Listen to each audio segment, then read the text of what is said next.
তো বন্ধুরা, আজকে খুব একটা ইন্টারেস্টিং গল্প তোমাদের সাথে তুলে ধরতে চাই। এটা একটা বাস্তব ঘটনা যেটা আজকে আমি রিয়েলাইজ করেছি। তো আজকে আমি অফিস থেকে বাড়ি ফিরছিলাম বিধাননগর স্টেশন হয়ে। তো বিধাননগর স্টেশনের বাইরে কিছু লোক রাস্তাতে বিভিন্ন খাবারের স্টল নিয়ে বসেছিল, যার মধ্যে একটা ব্যক্তি ছিল যে ভুট্টা বিক্রি করছিল, সুইট কর্ন সেগুলো।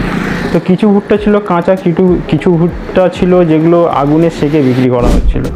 তো আমি দাদাকে জিজ্ঞেস করলাম, দাদা কাঁচা ভুট্টাগুলো কত করে? উনি বললেন কাঁচা ভুট্টা 10 টাকা। আমি ওই সেদ্ধগুলো যেগুলো আপনি আগুনে পুড়িয়ে বিক্রি করছেন, তো উনি বললেন এগুলো 20 টাকা। তাই আমি বললাম, দাদা এগুলোর দাম ডবল কেন? তো উনি বললো, দেখো আমি এগুলোকে আগুনে সেকছি, নুন দিচ্ছি, লেবু দিচ্ছি, অবভিয়াসলি আমি এক্সট্রা জিনিস মেটেরিয়ালস আপনাকে দিচ্ছি এই ভুট্টার মধ্যে, তো অবভিয়াসলি এটার জন্য আমি দামটা এটার ডবল করেছি। তো আমাদের লাইফটাও হচ্ছে সেম। আমরা আমাদের রেগুলার লাইফে, অর্ডিনারি লাইফে, ডে টু ডে যে কাজ করি, যার জন্য আমাদের লাইফে কোনো ভ্যালু অ্যাড হয় না। যখনই আমরা নিজেদের লাইফে কিছু ভ্যালু অ্যাড করব, সেই নুন লেবু বা আগুনে নিজেদের জীবনটাকে যত বেশি তুমি সেকবে, তত কিন্তু তোমার লাইফটা স্ট্রাগল যত বেশি লাইফে করবে, তত তুমি কিন্তু তোমার লাইফে ভ্যালুটা অ্যাড হবে।